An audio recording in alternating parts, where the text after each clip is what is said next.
सर्वशक्तिमते परमात्मने श्री रामाय नमः। सर्वशक्तिमते परमात्मने श्री रामाय नमः। सर्वशक्तिमते परमात्मने श्री रामाय नमः।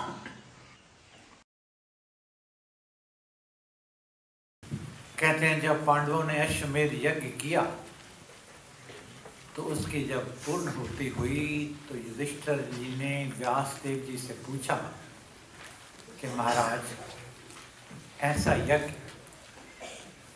जिसमें सब ऋषि मुनि देवता सब स्थापित हों और भगवान कृष्ण स्वयं विराजमान हों, इससे बड़ा यज्ञ आज तक क्या हुआ है या होगा? कहते हैं ये पूछ रहे थे व्यासदेव जी से, इतने एक नेवला आकर वहाँ उथल पुथल करने लगा। यज्ञशाला की जो राख थी उसमें उथल पुथल करने लगा। तो वो कोई साधारण नेवला नहीं था, दिव्य नेवला था। उसका आधा शरीर सोने का था, आधा साधारण था। तो उसने कहा, महाराज, मैं तो आपकी बड़ी स्तुति सुनकर आया था कि बहुत महान यज्ञ हुआ है, लेकिन मेरे को वो फल प्राप्त नहीं हुआ जिसकी इच्छा से मैं आया था। कहने के क्या चाहिए तुझे? कहने का, महाराज, जंगल में मुद्गल मुनि जहाँ रहते थे उनकी भारिया ने जब आटा गूंदा था तो हाथ से जो आटा उसके गिर गया था वो मेरे शरीर को लग गया था और वो मेरा आधा शरीर सोने का हो गया, आधा मेरा साधारण था। मैं आज तक भटक रहा हूँ ये सोच करके कोई वैसा महान यज्ञ हो और मेरा आधा शरीर जो है वो भी सोने का हो जाए, लेकिन यहाँ आकर भी वो प्राप्ति नहीं हुई। तो उन्होंने पूछा युधिष्ठिर जी ने कि महाराज, मुद्गल मुनि ने ऐसा कौन सा यज्ञ किया था? तो उन्होंने कहा कि मुद्गल मुनि आश्रम में अपनी भार्या के साथ, अपनी धर्मपत्नी के साथ रहते थे, परमेश्वर में मस्त रहते थे, मगन रहते थे। 2 दिन के बाद भोजन करते थे, संचय नहीं करते थे, जाकर लाते, सामग्री लाते, भोजन बनाते, खाकर 2 दिन के बाद 2 दिन का व्रत रखकर फिर तीसरे दिन खाया करते थे।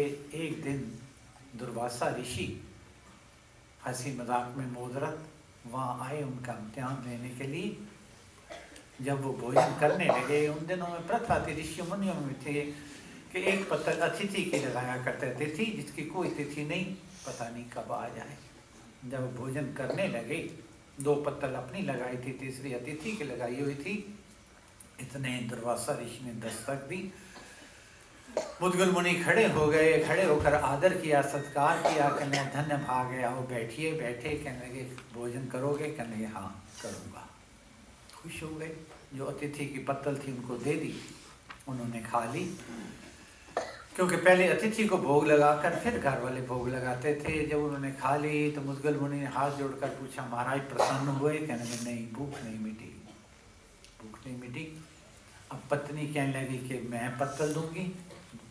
मुद्गल मुनि बोले मैं दूंगी। पत्नी कहने लगी कि आपने तो जाना है जंगलों में, जाकर सामान लेकर आना है, मैं तो घर में बैठी हूँ।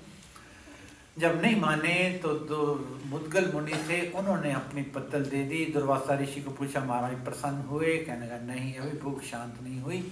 तो पत्नी खुशी के मारे उछलने लग गई, कहने लगे कि कल्याण के लिए सबसे उत्तम मार्ग ये है कि घर आया अतिथि प्रसन्न हो जाए। उसने अपनी पत्तल भी दे दी। तीनों पत्तल खाकर उनसे पूछा, महाराज प्रसन्न हुए? कहने लगे हाँ, हो गया। दुर्वासा ऋषि बाहर जाकर छुपकर देखने लगे कि अब ये भूखे कैसे तड़पेंगे, लेकिन उन्होंने वो जो 3 दिन थे भूखे रहना था, इसी खुशी में नाचते गाते हुए गाए कि हमारे कितने भाग्य थे, ऋषि मुनियों ने आकर हमारे पर कितना बड़ा उपकार किया, हमारे गरीबों की झोपड़ी में खाना खाकर हमारा उद्धार कर दिया। तो 3 दिन इसी खुशी में गुजारे। और वो आटा जो उस देवी ने गूंद कर बाहर हाथ से बिखेरा था, उसको मेरा शरीर लगने से सोने का स्वर्णमय हो गया, लेकिन वो स्वर्णमय आज अश्वमेध यज्ञ की यज्ञशाला की राख से भी नहीं हुआ। गीता में भगवान कृष्ण जी ने अर्जुन को कहा है कि हे अर्जुन, मैं नहीं चाहता इस संसार में कोई मांगने वाला हो, यहाँ तक मैं ये भी नहीं चाहता कि कोई मेरे से मांगे। भगवान कृष्ण को अर्जुन ने कहा, देव बाकी बात तो आपकी सब मान लेते हैं, लेकिन ये कैसे हो सकता है कि आपसे भी ना मांगे, आपके बिना कहाँ जाएंगे, हमारा ठौर नहीं, कोई ठिकाना नहीं, कोई आसरा नहीं, कोई सहारा नहीं, कोई आश्रय नहीं, आपके सिवा हम मांगने किसके दर पे जाएंगे। तो भगवान कृष्ण ने कहा, अर्जुन मैं चाहता हूँ कि जो मुझे दे उसके बदले में मैं उसको दूं, उसके मांगने को मांगता नहीं, मैं उसको बनाना चाहता हैं। सुदामा और कृष्ण दोनों में प्यार था, आपस में बचपन में इकट्ठे पढ़ते थे, बाद में जुदा हो गए, भगवान कृष्ण राजा बन गए और सुदामा गरीब ब्राह्मण था, घर में रोटी के लाले पड़े हुए थे, बच्चे भूखे थे। सुदामा की पत्नी रोज ताने दिया करती थी कि तू बड़ा कहता है मेरा कृष्ण है, मेरा कृष्ण है, मेरा मित्र है, बच्चे भूखे तड़फ रहे हैं, खाने को नहीं, कुछ भी नहीं है, पहनने को वस्त्र नहीं है, रहने को स्थान नहीं है, हम भटक रहे हैं, और तू कहता है मेरा राजा मेरा मित्र है। काय का तेरा मित्र है? कहते हैं उस मित्रता के आघात पर और पत्नी के तानों से एक दिन मन उसका व्याकुल हो गया और चल पड़ा कृष्ण के पास जाने के लिए। जाता है भगवान कृष्ण जी के पास।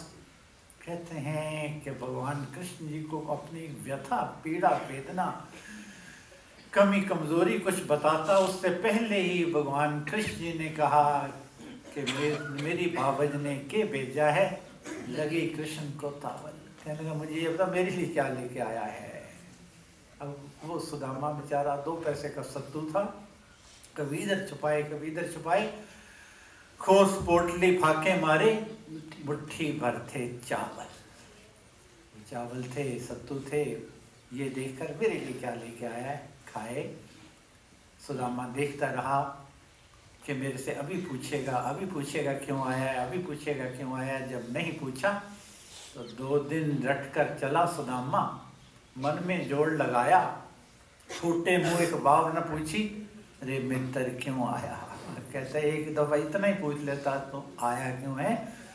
वापस फिर गया, चिंता बड़ी नगर में जाकर नहीं झोपड़ा पाया, कित पड़तानी कित सा बालक और किसने महल बनाया। तो मुझे ये कहना है कि जो जन हरि के हो रहे, हरि के करते कार, योग क्षेम उनका सभी करते हरि संभाल। एक व्यक्ति दान कर रहा था और उस दान करते हुए उसकी आंखें नीचे थी और आंखों में पानी बह रहा था। तो किसी ने कहा कि तू कोई गलत काम नहीं कर रहा, तेरी आंखों में आंसू और आंखें नीचे, ऐसा क्यों है। उसने कहा देने वाला और है, देवत है दिन रैन, लोग भरम मुझ पर करें तासो नीचे। तो मन में संकल्प लेके जाना आज कि जिस नैया के राम खवैया, वो नैया फिर क्यों हानि लाभ सब थारो, मैं तो दास कहायो जी। लेकिन ये भी याद रखना कि दास बनना को आसान नहीं है, बहुत कठिन काम है। जो दास बन गया, जिसने परमेश्वर की मालिकी कबूल कर ली, उसको जो बिगड़े सो तेरा नाथ मोरा क्या बिगड़े।